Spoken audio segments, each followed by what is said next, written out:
In fact, if you poll all of humans who ever lived, going all the way back to, say, the Bang, like less than 1% of all humans who have ever lived believe there was even a soup, much less a human ancestor called the man molecule.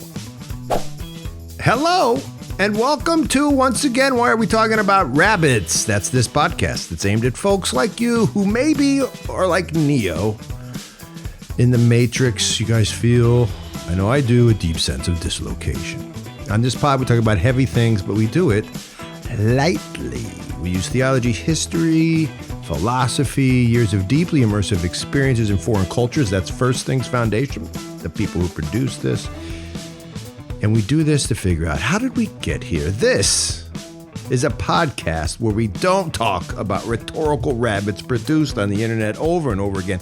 We go deeper, and we can just dig into contemporary culture.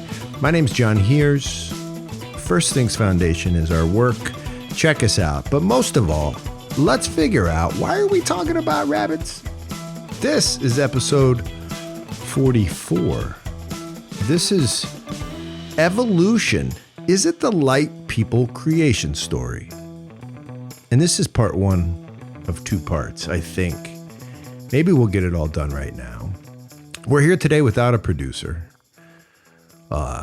These guys, what are they working? Are they working? Andrew, you guys working? Like just getting stuff done? I want to thank them. I want to thank you all for listening, because guess what? It's this momentum thing is happening. People are starting to like what we do. Like the comments, people like Uncle Seth. People like what we're trying to do, which is unite these two worlds through service. But the two worlds that we're most interested in are the worlds that reside inside of you, the split worlds that have been created largely, I think, because of what we might call the light people revolution. If you're wondering what light people is on this show, light people are people of the Enlightenment. They can be any color you want them to be, but it's people who have imbibed, like myself, a high degree of rationalism, scientism, and perhaps most of all, individualism. The light people revolution, it's real, man, and we're investigating it by looking at old world and new world concepts. In the old world, you don't see as many light people manifestations. That's the concept on this show. Today, we talk about evolution. We should probably talk about it for about the next 431 episodes. There is no way to cover this. It's massive, but today we're going to intro it. And then next week, we're going to try to get deep into the philosophy and figure out, is evolution a light people creation story? Like the Jaguars for the Mayans. Is that what's happening here? So is there anything more light person, though, than the theory of evolution? I'm being serious. I can't think of anything except maybe the combustible engine. Light people love that. And the 401k. I feel like light people really love the 401k. I mean, the whole concept that a molecule became an ape, and an ape became me, and I'm becoming, say, an internet robot or something. Yeah, and that none of these four me's knows why we became apish or robot-ish. Like it was all random. And that nobody can really know why this is happening except for maybe Elon Musk. Yes, evolution. What a concept. It feels like only like Pinky in the brain, but the brain part, the little brain creature could have done evolution as a concept. It feels very light person to me. But do I have this right? Do I have this right? It feels like I mangled the definition in my intro right there. And for comedic purposes. And Andrew, I want you to insert a lot of laughter right here.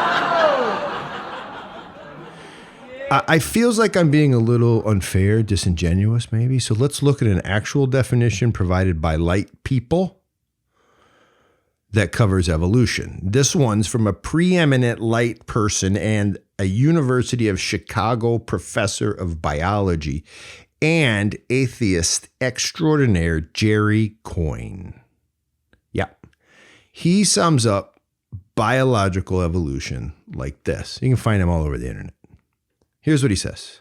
Life on Earth evolved gradually, beginning with one primitive species, perhaps a self-replicating molecule that lived more than 3.5 billion years ago, and then branched out over time, says Jerry Coyne, throwing off many new and diverse species. And the mechanism for most, but not all, of evolutionary change is natural selection. Unquote. Self-replicating molecule 3.5 billion years ago. It's a neat quote. It helps us understand evolution from an evolutionary light person's point of view. Want to hear from Charles Darwin? If you know about evolution, you know Darwin kind of kicked the thing into motion in history, which we'll look at during this two-part extravaganza. Charles Darwin, what does he say? Well, he says on the Origin of Species, his book in 1859, he says, while talking about black bears, North American black bears, which were known to apparently catch insects by swimming in the water with their mouths open, like above the water, swimming, catching insects. He said about black bears, quote, I can see no difficulty in a race of bears being rendered by natural selection more aquatic in their structure and habits, with larger and larger mouths, till a creature was produced as monstrous as a whale. The bear becomes a whale. From bear to whale, and there you have it. Species being changed over time. That's Darwin. Just giving you an idea of how evolution is presented by evolutionary people and revolutionary people. Here's Friedrich Nietzsche. Yeah, a German philosopher from the turn of the 20th century, about 100 years ago, a little bit more. And he began to tell anyone who would listen that the old world was dead. Here's what he wrote about evolutionary theory. Quote, Nietzsche is a poet. Listen to this. Evolution, yes. Those doctrines of sovereign becoming, of the fluidity of all concepts, types, and kinds. Evolution. The doctrines of the lack of any cardinal distinction between human and animal. Yes. The doctrines of evolution that I hold to be true and deadly. Unquote. I could read it again. It's so poetic. The doctrines that lack any cardinal distinction between human and animal. Nietzsche getting at it. Yeah, that's helpful. These are light people, right? They're all people who are part of this rationalist revolution that we're a part of. You're in it. I'm in it. And they're light people, right, who kind of understand that this is a revolutionary idea and they're pushing it. And Nietzsche, above all, understands that this thing's about to burn itself down. In other words, if you really buy that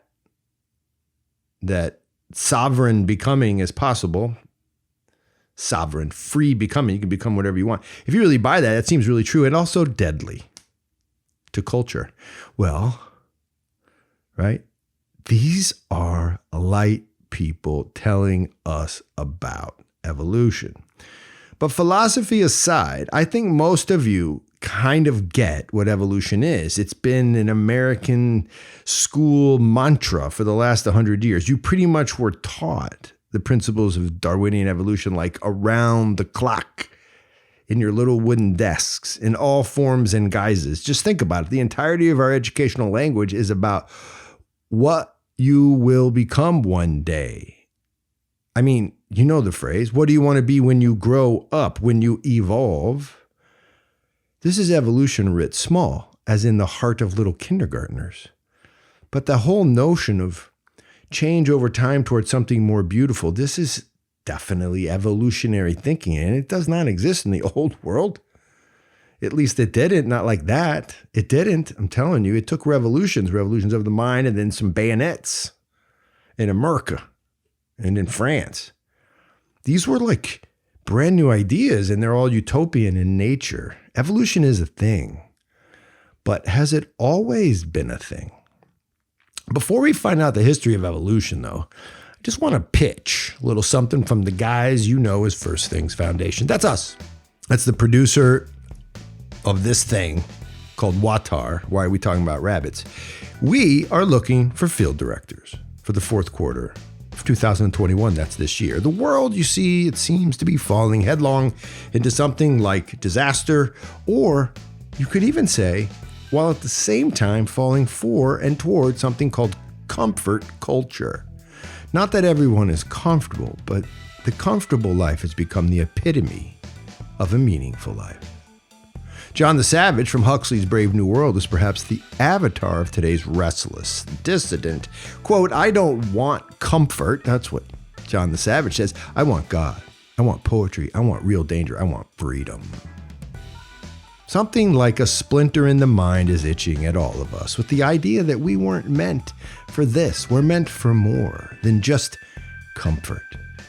But how to break from this cultural paradigm of pleasure and consolation? One way is to join First Things Foundation. Come and serve in the field. Give up 2 years of your life. Serve local people.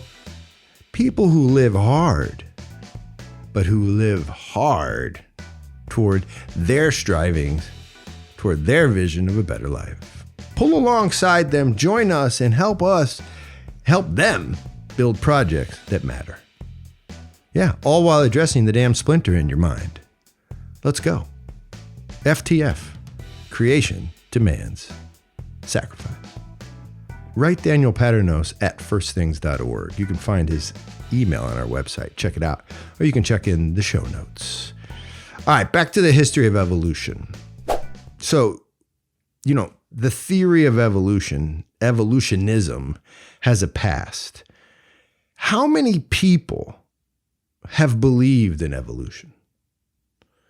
Like, how many people have dug down on this and said, yeah, that's me? Let's first look at some old world numbers from a poll done in my mind only just a couple of minutes ago. Want to? It's science. It's like the lightometer, right? The poll done in my mind only moments ago tells me that exactly 0% of Italians living on the Apennine Peninsula in 1000 AD believed in evolution. 0% of Italians living 1,000 years ago believed in evolution. 0. Here's another poll. This poll was taken in China, say around 200 BC, like 2,000 years ago. Exactly 0 Chinese humans responded yes when asked if they believed in evolution. Of those who responded, 100% favored the mandate of heaven over the notion of a primordial cesspool. Yeah, that's a poll from China.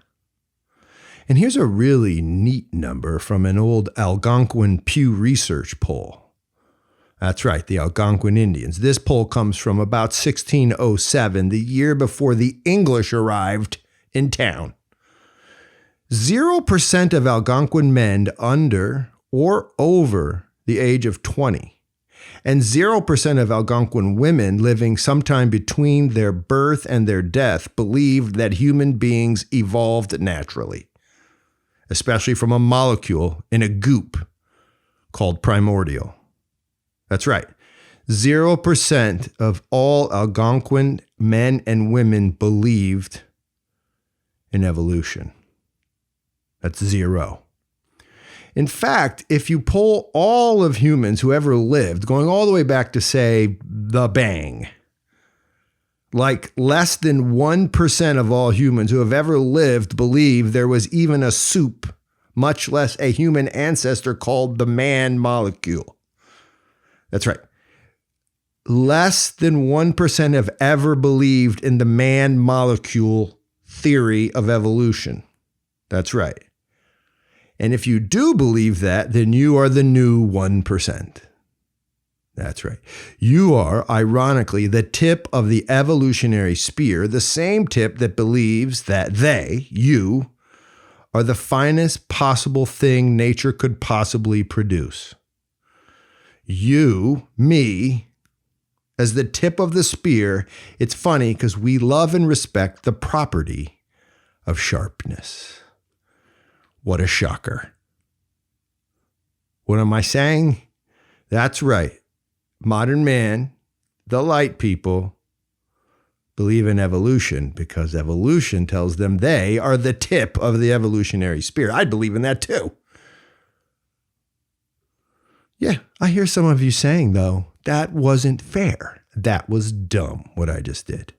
Why are you hating, John? Well, I'm not hating. I'm giving you numbers from the past as pertains to a belief in evolution.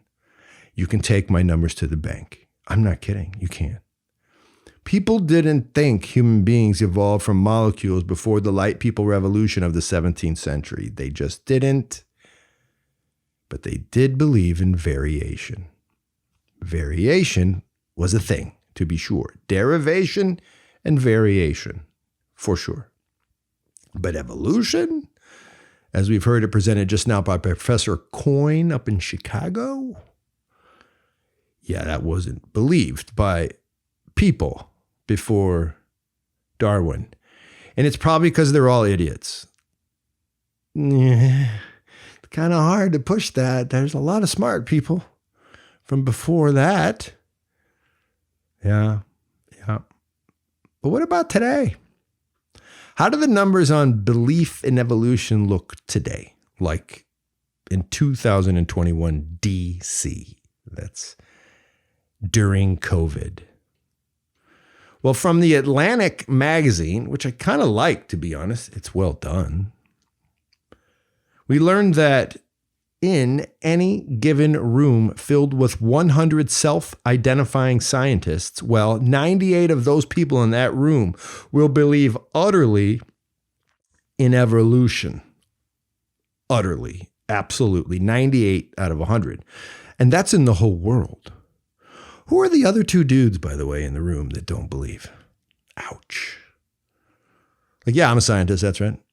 But I'm not falling for that evolution thing. Like, can they even add, do they even know pi? Are they actually scientists at that point? I don't know, but I do know there's only 2 of them in the room.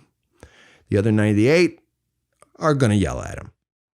What about regular people or biologists? Forget about that. What about regular people, though? What about regular people, maybe like you sitting out there? What are the numbers about regular people? Not like light people, priests and priestesses, not the scientists. But what about regular people today as far as belief in evolution goes? Well, here's a set of United States numbers that are more or less kind of unforgettable. You won't forget these numbers. They're going to be burned into your brain as you drive. Maybe you're listening to this on a bicycle. Well, a Pew Research poll tells us this about Americans. And 68% of these people I'm about to say do not believe in evolution. 68% say evolution, no. Those people, Republicans. Whoa. That's a lot of people calling themselves Republicans that don't believe in evolution. Who saw that coming? I did not. So 30% of Republicans are like, yeah, I'm going with the man-molecule theory of evolution. Democrats, get ready. 57% of all Democrats believe in evolution. That's right. 40% of them chimed in at no way, no how. 57% of Democrats. I am not doing a mask table right now. A table telling us about who wears masks. Are we is this science? If you wear a mask, then you don't believe in evolution. Is that happening? That's not happening right now. It feels like it's happening, but it's not actually happening. Democrats, 57% say, yeah, the man molecule into the salamander, into the ape? That happened. What about independence? What about independent people? I'm picturing your buddy who never agrees to anything you say. He's oppositionally defiant. And then that just follows over. Like maybe when you guys are smoking cigars, he's smoking a pipe. Or maybe, when you go skiing, he stays and refuses to get on skis. I don't know about skiing. Or maybe he's the guy who wears the really short shorts at the basketball court when everyone else is wearing regular shorts. He's an independent man. He does his own thing. What do they say about evolution? 61% of those people say that evolution is true. So what the heck, man? 30%, like Republicans come dragging their knuckles in at 30%. Does that make them, that's nuts. Those are Americans. Who knew? What's happening there? You think that's changed? That's a little bit of an old poll. You think that changed maybe during COVID? I don't know. But evolution, man, evolution is interesting. Don't you want to know about other countries? I do. Because the whole follow the science thing, who's following? Republicans clearly aren't following the science, or maybe evolution is like not quite a science. Let's keep going. England. Want to hear about England? 69% of Britons believe that humans evolved from the man molecule. What about India? India, 77%, more than England. A lot of people say, historically, that this makes sense because Hinduism allows for a certain type of morphing in the face that the gods present to people. So there's a kind of a natural evolutionary notion already wound up in their Hinduism, which is very fascinating. But maybe that helped to explain why a pretty old world country is pretty accepting of evolution. Or another way to ask or to think of it is maybe the New Worlders, the light people, evangelism has worked. What about Norway? Talk about light people. 83% of all Norwegians say, oh yeah, I'm all in on evolution. Yeah. Oh yeah, they're in. Russia. 65% of Russians accept the theory of evolution. 26% say total denial. Total denial. That's pretty high. Getting up there, close to those crazy conservatives, right? How about West Africa, where First Things does some work? What do you think the numbers from West Africa are? I'm going to give them to you right now. You ready? Here we go. Polls from West Africa that talk about evolution and what people believe. Here are the numbers right now. Yeah, there aren't any. Yeah. I couldn't find any numbers. Apparently, I don't know. Light people gave up trying to ask African people what they thought about evolution. And instead, all my searches, whenever I went to go look for a poll from, Africans, all I kept finding was like Lucy, right? Lucy, the little like half human skeleton creature. Again and again, Lucy, the half human skeleton that's found in like the heartland of mankind. That's all I could keep finding information about because nobody apparently has asked Africans if they think evolution is true, ironically, right? Because that's where the light people say that evolution started, at least human evolution. So nobody seems to be asking Africans their views on evolution. So I don't know what to tell you. Why? I don't know. Maybe they don't trust their answers. That's what I think is going to happen. Because if I were to ask about evolution in Africa, which I can and have, most people don't know what the hell I'm talking about.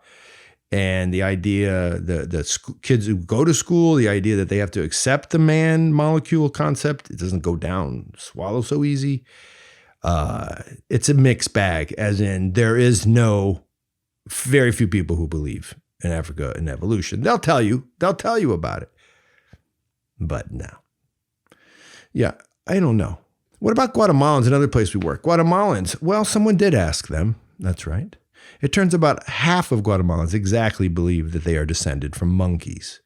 The other half, the Mayan half, by the way, are sticking to their guns about being carved out of wood by grandmother and grandfather co-creators of the Mayan divinity, of the Mayan sky, the divine sky. So the grandmother and grandfathers who were bequeathed by the heavenly sky divinity, deity, they carved people out of wood. I didn't say mud, but if I had, then you would have been hearing about a different origin story. So what have we learned so far during this rant about evolution? What are we learning from these polls? We've learned that very few people have ever believed in any kind of theory of evolution that makes human descendants, right, come from a holy molecule. We've learned that 1% of historical humanity, the 1% who do believe in evolution, also conveniently believe that they are the most evolved creatures to ever grace the face of the earth. And I don't say that maliciously. It's just how evolution works. We, the last iteration, are the chosen people. By definition, we are the tip of the evolutionary spear. And the tip of the spear, as the purpose of all that has ever existed, as the spear tip of perfection, it seems we, the tip of the spear, value the property of sharpness. We trust our ability to be sharper than everyone who has ever come before us. What a shocker that we think that way. And that leads me to another thought. What if the new 1% are just doing what everyone else called human has ever done? What if the new 1%ers, the super spreaders of the Enlightenment, what if they've just created their own origin story with their own brains as the gods of creation? What if the 1% is groping for meaning by groping for missing bones? Bones that link their beautiful brains to all the answers of the universe. What if the new 1% is projecting themselves onto the canvas of their own past and in turn creating a narrative about their existence that makes them the hero in their own story? Sound crazy? Not scientific enough? I mean, there's scientific proof for the truth of evolution, right? Well, what if I told you that evolution was becoming a thing long before Darwin discovered it? What if we were to learn that evolution was born in the hearts of some pretty rebellious people who lived long before Darwin and any, quote, evidence existed? What if people who we might think of today as oppositionally defiant were also the authors of a philosophy that Darwin would simply term evolution? And that's what I want to get into in part 2 next week on this WAWTAR podcast. We're going to take a look. People like Erasmus Darwin, René Guénon, something called Chiliasm, Christian evolutionism, and a guy named Teilhard de Chardin, right? And his Catholic theology. And basically he's sort of to Catholic theology what Elon Musk is to monetary policy, which is scary. Okay. So I guess what I'm trying to say is that today I wanted to introduce some numbers on evolution and get you thinking about it and wondering aloud, is this guy crazy? Is he trying to say evolution's like a religion? Is the old world concept of like mud made into a man and then a rib made into a woman somehow equal to evolution? Yeah, let's check it out. Next week, we're going to try to figure this stuff out in Evolution Part 2. We're going to figure out just what these 1%ers are actually all about. It'll be fun. We might get canceled. Can you get canceled for evolution talk? It's possible. It feels possible. But maybe not. Or maybe you just get lumped in like Uncle Seth's going to do. Uncle Seth's going to lump me in with the guys who have Jesus riding like a pterodactyl or a raptor. Have you seen those? Yeah.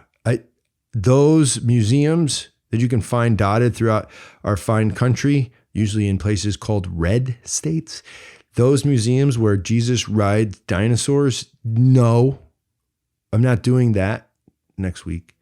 We're going to talk about the epistemology, the ontology, and the anthropology that kind of sits behind the evolutionary door number 1. It should be interesting. On WAWTAR. So, Gagi Marjos.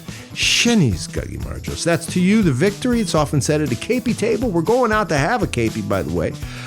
What we did is finished up our course on Christianity, communism, and capitalism.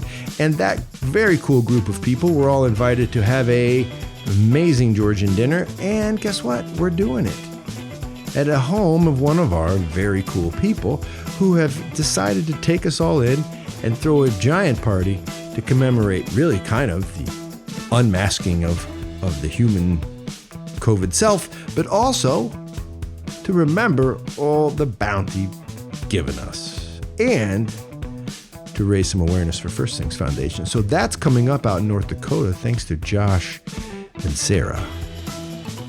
Gagi Marjos, that's our pod.